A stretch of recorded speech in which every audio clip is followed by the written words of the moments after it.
Jaden, I know you said you never really went through something like the last couple of weeks, not being able to play. What has the last couple of weeks been like for you overall, and what do you think you've learned from this process? Um, been tough.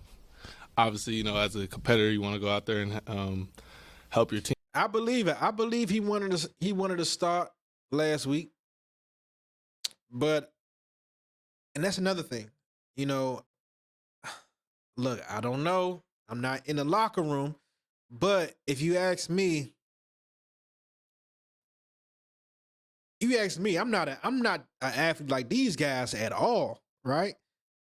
But shit, if I got a twisted ankle or if I got, a sore arm or whatever, I try to play through that shit a lot of times. So I can see how or where he would have wanted to play last week, you know what I'm saying, against the Falcons. Not against the Falcons. Yeah, against the Atlanta Falcons last week. I can see how he would have wanted to play and probably been held back by the doctors, which the doctors are ran by the team. And saying that and the team is ran by Adam Peters. You know what I'm saying? Now, it's crazy because life comes at us in the 360 every motherfucking time, don't it? Damn! Ain't it a coincidence that Jalen hurt? I mean, I'm sorry, Jaden Daniels gets hurt, and then right as he gets hurt, the next game that we play, our backup quarterback, our backup quarterback's former team is the one we play, the Raiders. Okay. Then on back-to-back weeks, we play another team our backup quarterback had played for, the Atlanta Falcons. Okay. Now, the first week against the Raiders, it was kind of understood that, JD5 wasn't going to play that game. He just come from being hurt. Even though we had 10 days off from the game against the Packers. So from the Packers to, which was game 2, from the Packers to the Raiders game was a full 10 days. 10 days of rest is like luxury for an NFL player in this day.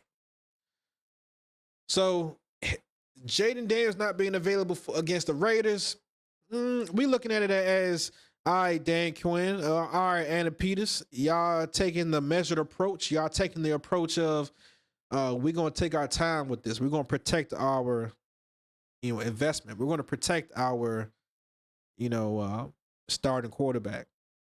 But don't get me wrong. Hey, Marcus Mariota starting against his former team. You kind of want to give a guy that opportunity, right? So who am I to say that y'all as upper management didn't have a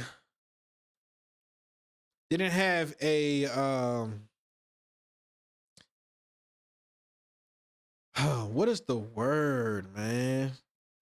Who am I to say that y'all didn't subconsciously or even intentionally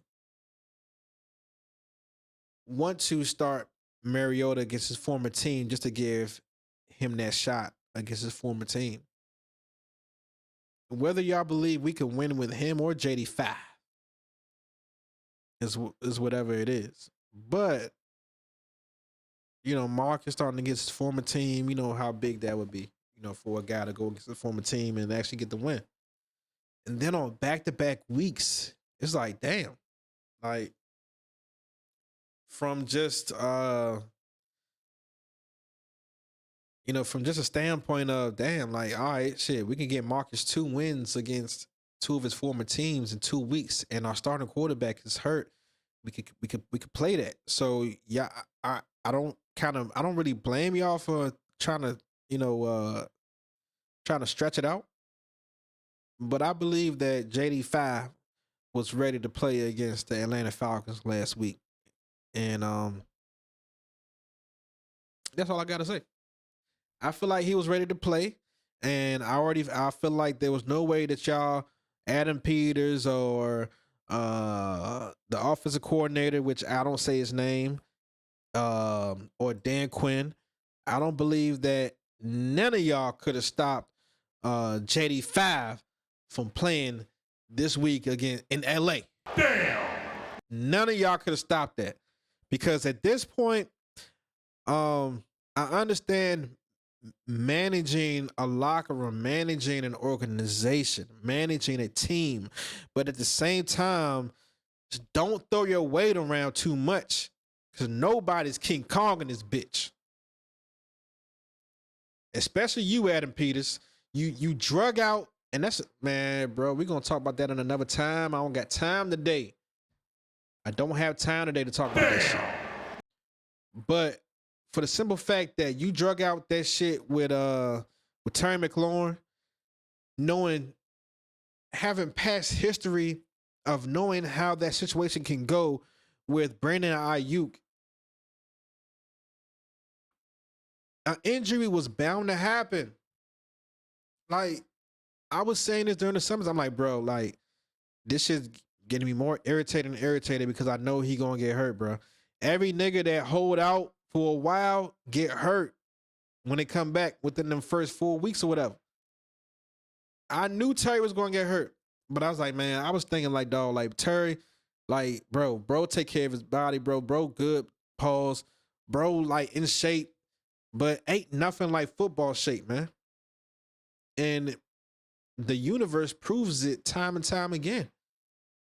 Every time somebody chooses to hold out and they're away from the facility, and I'm not even talking mentally, what it does to them mentally, I'm just talking physically. They're unable to get in football shape because they're not in the facility. Their muscles ain't getting that twitch from their eyes. You see a helmet come across your face, your body twitch, your body clench. You don't get that when you're practicing by yourself, or when you're practicing, away from the team, like Terry was doing for the entire offseason. Adam Peters, you allowed Terry McLaurin to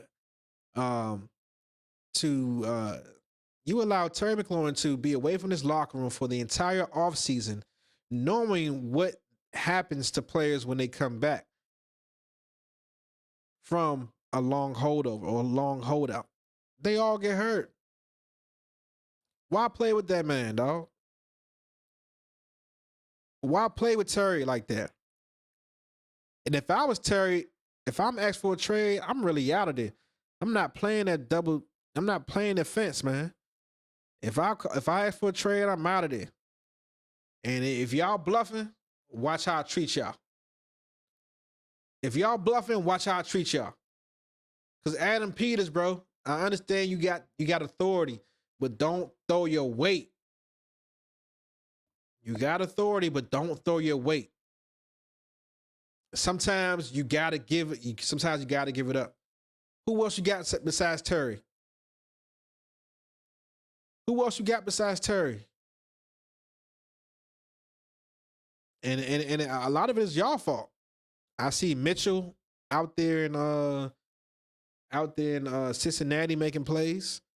De'Ami Brown, y'all let go.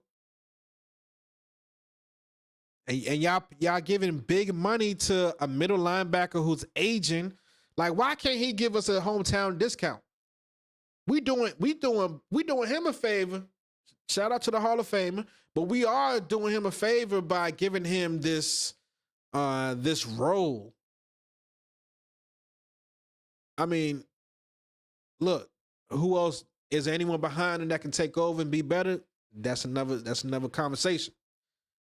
But we paying a guy at middle linebacker who probably needs to be giving us a hometown discount at this time, because the notoriety that you would get from an area like this in Washington, D.C. area, the notoriety that you would get should surpass, contract. Forget it. I think he signed about an $8 million contract. It's crazy. for an old middle linebacker. The tight end, we're paying too much to our tight end who's not dynamic. Shout out to Hurts. Shout out Ertz. I fuck with Ertz. But we paying too much to a tight end that's not dynamic. Like, what are you doing? Like, who are we paying for real? Like, Ertz should be giving us a hometown discount. Now, don't get me wrong. Ertz plays, like, his play, getting open and being reliable is top tier. But that's what makes a great team, when you get top tier performance from a player that's not making even middle value money. If we underpay Ertz, we underpay our middle linebacker, that gives us the opportunity to have money to place elsewhere. But because Dan Quinn, and I fuck with Dan Quinn, but Dan Quinn and Adam Peters, they have this concept of this hard-head concept. But what I'm really looking at as, it seems like Dan Quinn and Adam Peters have given promises to guys that they don't want to let go. Like, it seems like they're giving a promise to Bobby Wagner that they're going to give him a certain role, and it don't seem like performance can waver what role they've given him. It doesn't seem like performance or ability can waver what role they've given to Zach Ertz. Like, don't get me wrong, these guys deserve the utmost respect. Should they be getting paid at the rate that they're getting paid? I don't know. I actually do know. It's a no. It's a no. So what I'm not trying to get caught up in is Asburn syndrome. Oh shit, never